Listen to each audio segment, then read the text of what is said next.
नमस्कार, मेरा नाम यामिनी है और मेरे इस चैनल पर आपका स्वागत है। इस वीडियो में आज मैं आपसे बात करूंगी शनि, शुक्र और बृहस्पति के वक्री चाल के बारे में। इन तीनों ग्रहों के वक्री होने पर हम सब पर सामान्य तौर पर इसका क्या प्रभाव पड़ेगा और 12 लग्नों पर भी इसका क्या असर होगा, इसके बारे में मैं आगे चलकर आपसे वीडियो में बात करूंगी। तो इससे पहले कि मैं आगे बढ़ूं, अगर आपने सब्सक्राइब नहीं किया है तो प्लीज़ सब्सक्राइब ज़रूर करें, लाइक बटन ज़रूर दबाएं अगर आपको वीडियो पसंद आता है। अगर आप इस वीडियो का इंग्लिश वर्जन सुनना चाहते हैं तो वो मेरे इंग्लिश चैनल पर मौजूद है, मैंने हाल ही में अपलोड किया है और उसका लिंक मैंने डिस्क्रिप्शन बॉक्स में भी दिया हुआ है। डिस्क्रिप्शन बॉक्स में आपको इसके अलावा अपनी लग्नों के हिसाब से या सेंटेंस के हिसाब से भी टाइम स्टैम्प्स मिलेंगे, जिन्हें क्लिक कर कर आप सीधा अपने लग्न का भी फल जान सकते हैं। तो इस महीने अगर हम देखें तो शनि ने 11 मई को वक्री होना है। शुक्र ग्रह जो कि अपनी ही राशि में है शनि की तरह, शुक्र ने भी 13 मई को वक्री होना है वृषभ राशि के अंदर ही। और बृहस्पति जो कि शनि के साथ मकर राशि में चल रहे थे, उन्होंने भी वक्री होना है 15 मई को। तो देखिए, तीन प्रमुख ग्रह, शनि जो कि हमारा कर्म का ग्रह है, शनि जो कि जस्टिस का, न्याय का घर है, हमारे काम करने का तरीका, हमारे कर्म स्थान को रूल करता है, शनि का वक्री होना। दूसरा वीनस यानी शुक्र का, शुक्र जो हमारे वेल्थ का, हमारे ऐशो आराम का ग्रह है। और भी बहुत सारी सिग्निफिकेशंस हैं, बहुत सारे भाव हैं, बहुत सारी चीज़ें हैं जिनके ऊपर शुक्र का रूल चलता है, जैसे कि हमारा पैसा, रुपया, ऐशो आराम, हमारी घर, हमारा गाड़ी। ये बहुत सारी चीज़ें हैं जो कि वीनस के यानी शुक्र के रेल्म में आती हैं। शुक्र भी वक्री हो रहे हैं। फिर बृहस्पति जो कि ज्ञान के ग्रह हैं, बृहस्पति जो कि हमारी, जिसे कहते हैं कि हमारी खुशी को बृहस्पति रूल करते हैं। जो भी चीज़ें हमें खुशी देती हैं, बृहस्पति फैलाव का भी ग्रह है। तो किसी भी चीज़ को एक्सपैंड करना, किसी भी चीज़ को फैलाना और आगे बढ़ाना, बृहस्पति का हाथ उसमें होता है। तो बृहस्पति भी वक्री हो रहे हैं। बृहस्पति हमारे धर्म को, हम किस तरह से चलते हैं, हम न्याय का पालन कैसे करते हैं, हम सही रास्ते पे चलते हैं कि नहीं, इन सब चीज़ों पर बृहस्पति का रूल होता है। बृहस्पति इनके अधिपति हैं। तो अगर देखिए, अब ये तीन मेजर ग्रह अगर ये जब वक्री हो जाएं, और साथ में जब मैं इन तीनों की बात करूंगी तो मैं फिलहाल जो हालात चल रहे हैं इनमें मैं राहु केतु को भी साथ में जोड़ना चाहूँगी, क्योंकि राहु और केतु भी जब भी कोई ऐसे हालात, जैसे कि अभी हम कोविड-19 की सिचुएशन में चल रहे हैं, जब इस तरह के कोई भी हालात पैदा होते हैं जहाँ पे हम डायग्नोज नहीं कर सकते कि ये सिचुएशन कैसे पैदा हुई, हम इस हालात में या हम इस कंडीशन में कैसे आए, इसका इलाज क्या है, आगे कैसे बढ़ना है, जब थोड़ा सा धुआं सा पड़ा हुआ है बहुत सी चीज़ों पे, तब हम राहु और केतु की बात ज़रूर करेंगे, क्योंकि राहु और केतु ही छाया ग्रह हैं। इनका रोल ऐसी सिचुएशंस में बहुत ज़रूरी होता है और मैं कहूँगी कि बड़ा हाथ होता है राहु और केतु का ऐसे सिचुएशंस को पैदा करने में। तो राहु आर्द्रा में है जो कि उनका खुद का नक्षत्र है। राहु ने यहाँ रहना है 20 मई तक और उसके बाद राहु का नक्षत्र परिवर्तन हो जाएगा और उसके बाद वो चले जाएंगे मृगशिरा में जो कि मंगल का नक्षत्र है। तो अभी फिलहाल देखिए, राहु अपने ही नक्षत्र में बहुत स्ट्रांग है, बहुत पावरफुल है। सामने ही अगर हम केतु को देखें जो कि धनु राशि में मूला नक्षत्र में है, देखिए मूला नक्षत्र जो है ये केतु का खुद का नक्षत्र है और यहाँ पर केतु ने रहना है सितंबर तक, जब तक कि केतु का राशि परिवर्तन नहीं होता, जब तक वो जाके टॉरस यानी वृषभ में चले नहीं जाते। अगर हम राहु जो आद्रा में है और केतु जो कि मूला में है, इन दोनों की अगर बात करें, आद्रा और मूला दोनों ही डिस्ट्रक्शन के, दोनों ही डिस्ट्रक्टिव एनर्जी को दर्शाते हैं। आर्द्रा का जो सिंबल होता है, जो चिन्ह होता है, वो होता है टीयर ड्रॉप यानी एक आंसू की बूंद। तो देखिए, आंसू कब निकलते हैं? आंसू तब आएंगे जब कोई दुख होगा, जब कोई ऐसी सिचुएशन होगी जहाँ डिस्ट्रक्शन हो गई, जहाँ पे कोई चीज़ ख़त्म हो गई, तो वहाँ पर हम आंसू की बात करते हैं, जहाँ पे दुख हो। और दूसरी तरफ अगर हम केतु के नक्षत्र मूला के बारे में बात करें तो मूला भी डिस्ट्रक्टिव एनर्जी को दिखाता है। मूला के जो डेटी है वो है नृति, नृति जो कि मृत्यु की बात करती है।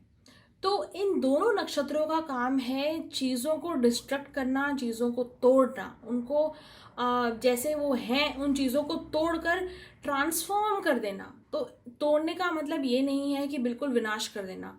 तोड़ने का मतलब या ट्रांसफॉर्मेशनल एनर्जी की जब हम बात करते हैं आद्रा और मूला में, तो हम बात करते हैं कोई भी चीज़ का रूप बदलना, यानी जैसी चीज़ें हो रही हैं वो वापस चेंज हो जाएं, क्योंकि जब तक कोई पुरानी चीज़ टूटती नहीं है तो नई चीज़ उससे बनती नहीं है।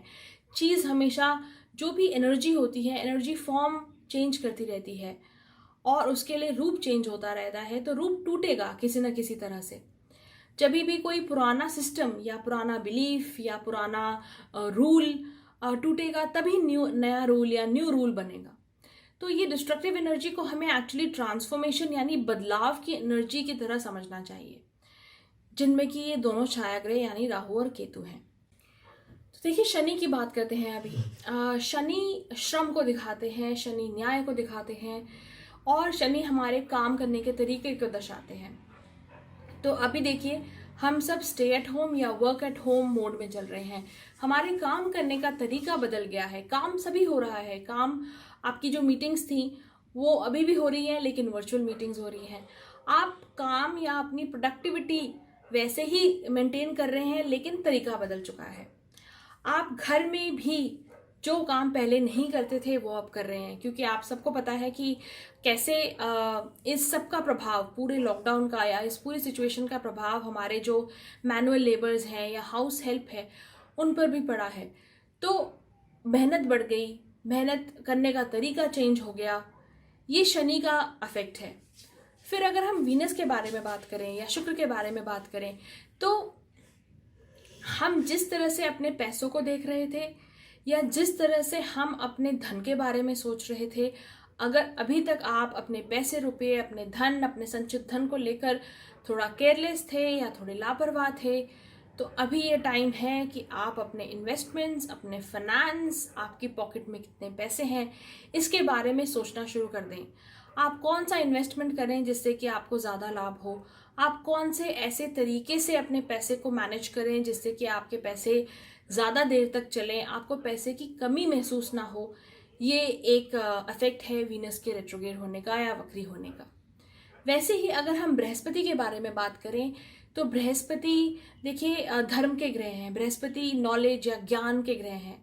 तो अब हम किस तरह, हमारा नॉलेज किन चीज़ों को लेकर चेंज हो रहा है, हमारे सोचने का तरीका, हम अपने ज्ञान को कैसे यूज़ कर रहे हैं, वो चीज़ें भी चेंज हो रही हैं धीरे धीरे। हम लॉ एंड ऑर्डर को कैसे फॉलो कर रहे हैं। और देखिए, जहाँ गुरु और शनि दोनों की बात होती है, तो गुरु धर्म है और शनि कर्म है। तो हमारा धर्म और कर्म दोनों ही एक तरीके से चेंज हो रहा है। हमारे लॉज में, हमारे रूल्स में बदलाव आ रहा है और हम इन सब चेंजेस को लेकर, इन सब परिवर्तनों को लेकर हमें आगे बढ़ना पड़ रहा है। तो इन सब चीज़ों का अफेक्ट रेट्रोगेशन यानी वक्री चाल जो हुई है तीनों ग्रहों की, इसका प्रभाव दिख रहा है हमें इन चेंजेस में, इन परिवर्तनों में, हमारे आसपास जो भी चल रहा है। तो अब बात करते हैं 12 लग्नों पर इस पूरे गोचर का, इस पूरे जो तीनों ग्रहों के वक्री चाल का क्या प्रभाव पड़ रहा है। बात मैं शुरू करती हूँ मेष लग्न यानी एरीज से। अगर एरीज को देखा जाए तो आपके 10वें घर में गुरु और शनि दोनों के दोनों वक्री होने जा रहे हैं और आपके दूसरे घर में वीनस यानी शुक्र अपनी ही राशि में है, वो भी वक्री हो रहे हैं। तो इसका प्रभाव हो सकता है आपके कार्यक्षेत्र पे, आपके बॉस के साथ, आपके सुपीरियर्स के साथ आपके कैसे संबंध हैं, उनको लेकर आपको थोड़ा सजगता के साथ चलना पड़ेगा। काम करने के तरीके को थोड़ा चेंज करना पड़ेगा। आप कैसे कम्युनिकेट करते हैं, कैसे बात करते हैं लोगों से या अपनी फैमिली के अंदर। फाइनेंस के हिसाब से मैं सिचुएशन को ठीक कहूँगी, लेकिन आपका कम्युनिकेशन, आपके रिलेशनशिप्स अफेक्ट हो सकते हैं अगर आपका कम्युनिकेशन, बात करने का तरीका ठीक ना हो आपकी फैमिली के साथ। तो इन चीज़ों को लेकर थोड़ा सा केयरफुल रहिए। जब तक ये पूरी वक्री चाल वीनस की चलती रहेगी, तब तक इस बारे में आपको ज़्यादा सजगता बरतनी पड़ेगी। अब बात करते हैं टॉरस यानी वृषभ के बारे में। अगर वृषभ को देखें तो आपके लग्नेश जो हैं वो खुद लग्न में ही वक्री होने जा रहे हैं। तो सबसे पहले अपनी सेहत का ख्याल रखिए। दूसरी चीज़ है, कोई भी रूल रेगुलेशंस के अगेंस्ट ना जाइए। अंदर रहिए घर के, जब तक आपको ज़रूरी कोई काम नहीं है बाहर मत जाइए। इस कंटेक्स्ट में तो हम यही बोल सकते हैं कि कोई भी रूल या रेगुलेशन को ब्रेक करने का ख्याल भी अपने दिमाग में मत लाइए, क्योंकि आपको कोई ना कोई प्रॉब्लम हो सकती है लॉ एंड ऑर्डर के साथ। और कोई भी नया इनिशिएटिव अगर आप लेना चाहते हैं काम को लेकर, कोई भी नया काम शुरू करना चाहते हैं या आप अपने काम को नई तरीके के साथ करना अगर चाहेंगे, तो इसमें ग्रह आपको सपोर्ट करेंगे, आप कर पाएंगे, आप सोच पाएंगे और नया इनिशिएटिव ले भी पाएंगे। अपने फादर यानी अपने पिता की हेल्थ को लेकर भी थोड़ा सा केयरफुल रहिए इस पूरे महीने, या जब तक ये वक्री चाल ग्रहों की चल रही है। इसमें अपने फादर की सेहत और आपके जो रिलेशनशिप्स हैं आपके पड़ोसियों के साथ, आपके नेबर्स के साथ, उनको लेकर भी आपको बहुत केयरफुल रहना पड़ेगा। फिर अब बात करते हैं मिथुन लग्न के बारे में। अगर मिथुन लग्न को देखा जाए तो आपके जो लग्नेश हैं वो फिलहाल 12वें घर में चल रहे हैं, और 12वें घर में ही वीनस यानी शुक्र रेट्रोगेट भी चल रहे हैं। 8वां घर जो आपका है वहाँ पर दोनों गुरु और शनि वक्री चाल में भी जाएंगे। तो आपके लिए ये टाइम बहुत एहतियात बरतने का है अपनी सेहत को लेकर। कोई भी खर्चा अकस्मात तरीके से हो सकता है जो आपकी हेल्थ पे हो सकता है, या कोई भी ऐसी प्रॉब्लम आ सकती है जो कि जिसे आपने बिल्कुल सोचा नहीं था। अब क्योंकि आपका 8वां जो घर है वो इतना एक्टिवेटेड चल रहा है फिलहाल, तो मैं ये कहूँगी कि अच्छा या बुरा कोई भी चीज़ एकदम से अकस्मात सडनली हो सकती है। तो आप अपने आप को प्रिपेयर रखिए, पैसों को लेके केयरफुल रहिए और आराम से सोच समझ के खर्चा करिए, क्योंकि कहीं ना कहीं आपके हाथों से फिजूल खर्ची भी हो सकती है, या ऐसा हो सकता है कि जो चीज़ आपको नहीं चाहिए थी उस पर आपने ज़्यादा खर्चा कर दिया और बाद में आपको पछतावा हो रहा है। तो खर्चे को लेके सावधान रहिए, अपनी सेहत को लेके सावधान रहिए, और ये आपको ऐसा रवैया रखना पड़ेगा पूरे 1 या 2 महीने तक, क्योंकि 8वां घर और 8वें घर में जब अष्टमेश खुद ही बैठा हुआ है और साथ में गुरु भी है, तो ये जो कि आपके लिए बादकेश है, ये टाइम आपके लिए बहुत ज़्यादा केयरफुल रहने के लिए है। फिर अब बात करते हैं कर्क लगन के बारे में। कर्क लगन को अगर देखें तो ये टाइम है आपको अपने काम में ज़्यादा मेहनत करने का, अपने काम में आगे बढ़ने का, लेकिन कंपटीशन से भी आपको सावधान रहना पड़ेगा। आपके जो ओपोनेंट्स हैं, आपके जो कंपटीशन है, वो भी काम पे लगी हुई है।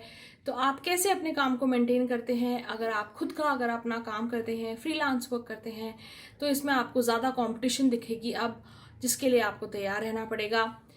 इस पूरे वक्री चाल जब तक चलेगी गुरु और शनि की, इस पूरे टाइम पर आपको ध्यान रखना पड़ेगा कि आपके लाइफ पार्टनर के साथ आपकी नोक झोंक ही रहे, बात आगे ना बढ़े और लड़ाई या ज़्यादा किसी सीरियस इशू पे ना जाए। तो इसको लेकर थोड़ा सा सावधान रहिए, सचेत रहिए।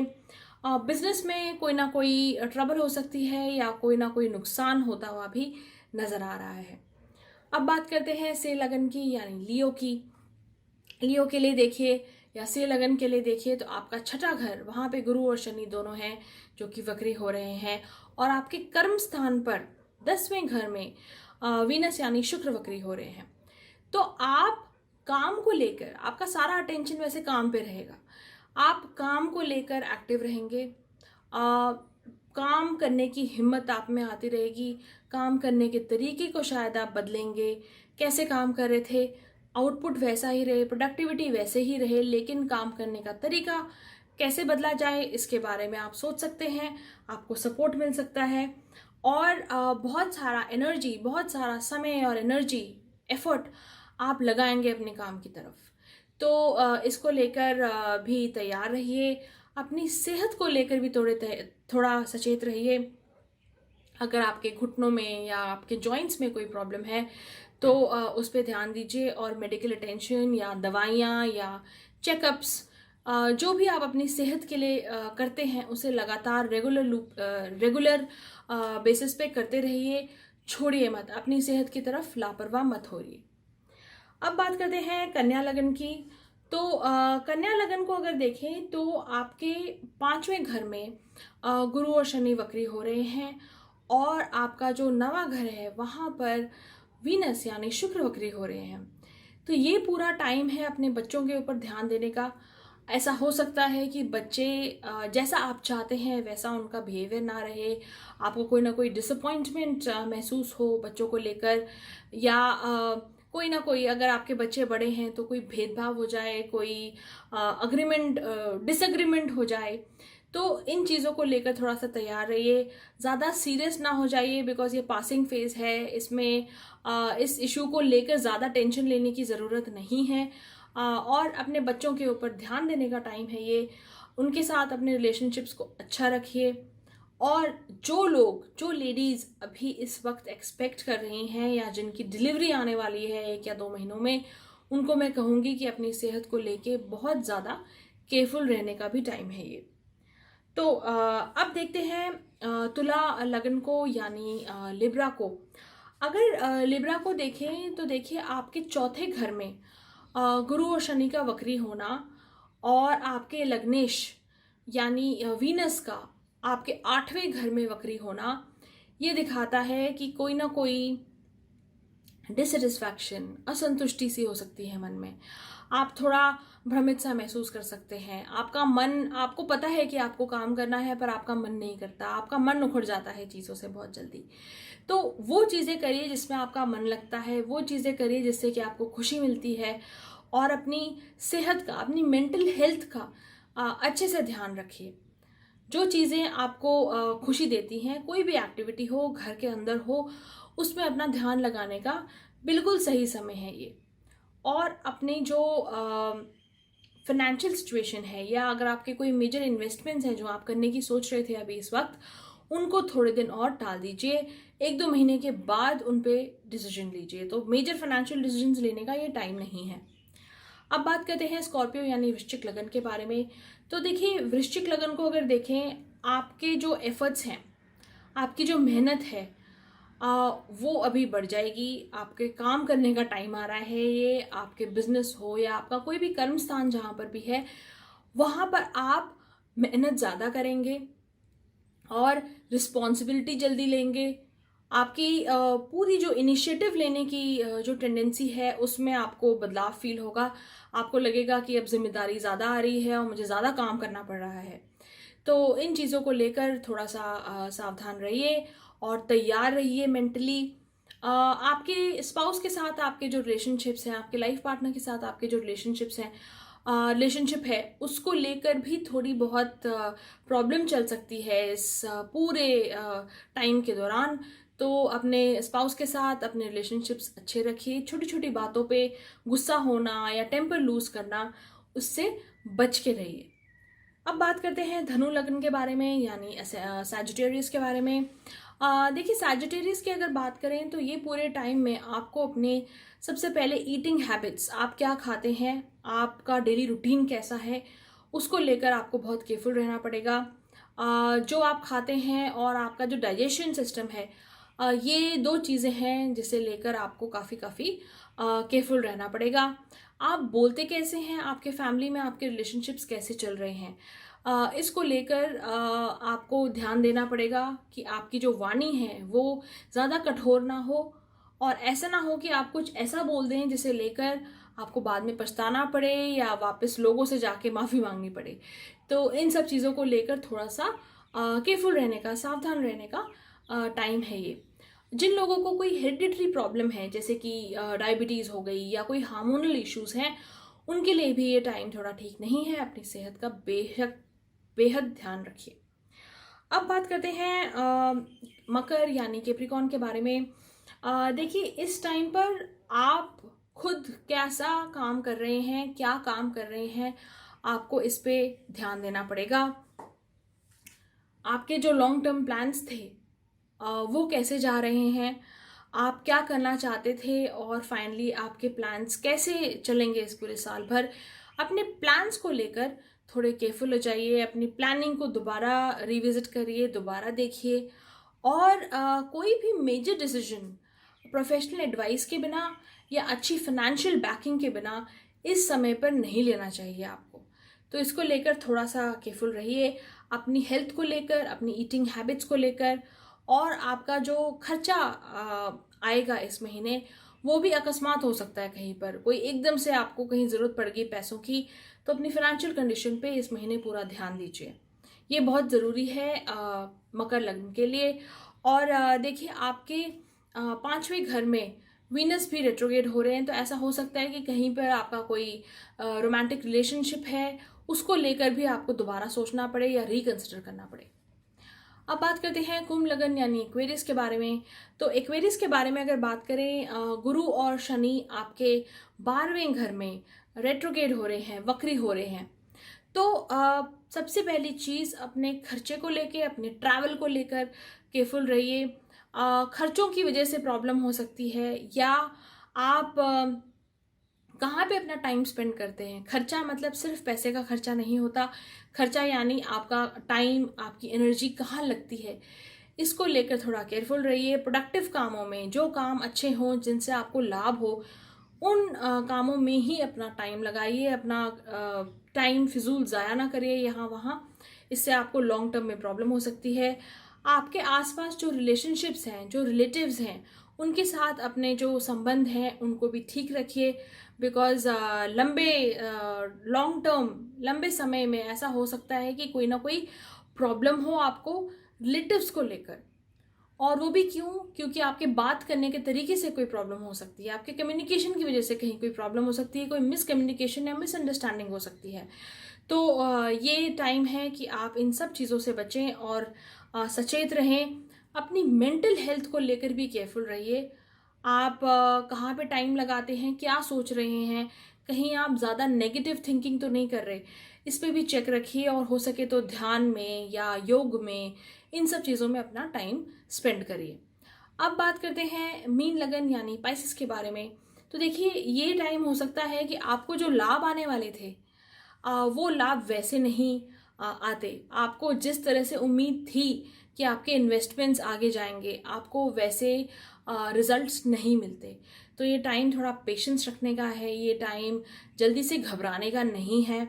और मेहनत आपकी बड़ी रहेगी इस पूरे महीने। तो आपके काम में मेहनत से लगे रहिए, जुटे रहिए। लाभ आएगा लेकिन धीरे धीरे आएगा। तो लाभ को लेके ज़्यादा इम्पेशेंट मत होइए, क्योंकि उससे कोई फ़ायदा नहीं होगा आपको एज सच। आपके एक्सपेंडिचर जो हैं, खर्चे जो हैं, वो कम करने की कोशिश करिए इस महीने, जो आप कर भी पाएंगे। बैलेंस मेंटेन करिए अपने घर में और अपने काम में। ये बैलेंस मेंटेन करना आपके लिए बहुत ज़्यादा ज़रूरी है इस पूरे अवधि के दौरान, जब तक ये रेट्रोगेशन चल रहा है। चलिए, ये बात हो गई 12 लग्नों के बारे में। अगर आपको कोई क्वेरी है या अगर आप कोई प्रश्न मुझसे पूछना चाहते हैं इस बारे में, तो ज़रूर कमेंट सेक्शन में लिखिए और मैं आपको जितना हो सके जवाब, जितना जल्दी हो सके जवाब देने की कोशिश करूँगी। Thank you so much.